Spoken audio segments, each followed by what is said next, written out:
told you I'd see you again, didn't I? You and me, we're two threads in the same stitch. You see, I met some inspiring people out here. Made some new friends.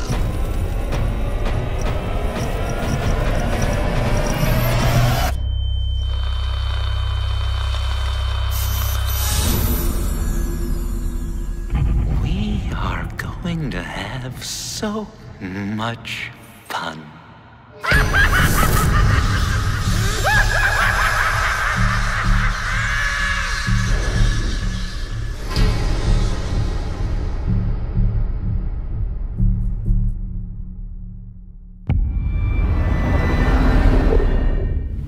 With season 1, we had the challenge of finding out how far we could take Batman and bend it before it breaks. We found out that you could bend it pretty far.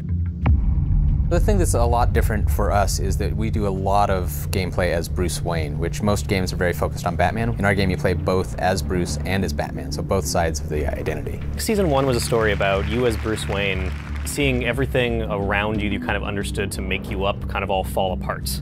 The whole Batman mythos is all about Bruce Wayne having his parents sacrifice themselves for him at a young age, and our story is about Bruce finding out that his father was actually corrupt. His family wasn't what he thought it was. He's finding out that his company could be taken away from him. The people he cares most about are in danger. His heroes have now really become the people that he now fights.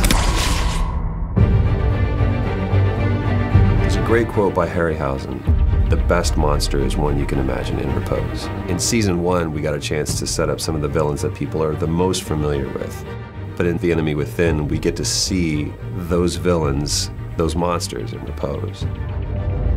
We're allowing the player to explore a philosophy of a means to an end. Like, how far are they willing to go? What parts of themselves are they willing to compromise to get the job done? Bruce is going to have to realize that the only way to take down some of these villains is to get closer to them. I think as we've seen in the teaser trailer, the biggest new threat is the appearance of the Riddler. Obviously, John Doe makes an appearance. We talk about John Doe internally as the proto-Joker.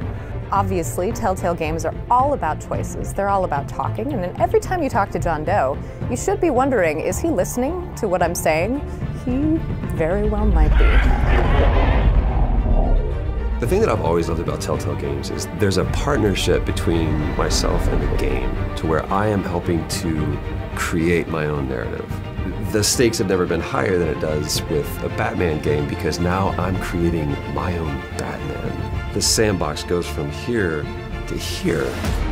If you played season 1 and you enjoyed getting to know some of the Batman villains who were a little bit different than you saw in canon, being able to form close relationships with them, befriend them, become their mortal enemies, you are going to have an amazing time in The Enemy Within. Telltale's Batman: The Enemy Within premieres this August. The billionaire or the bat? Which mask will you wear?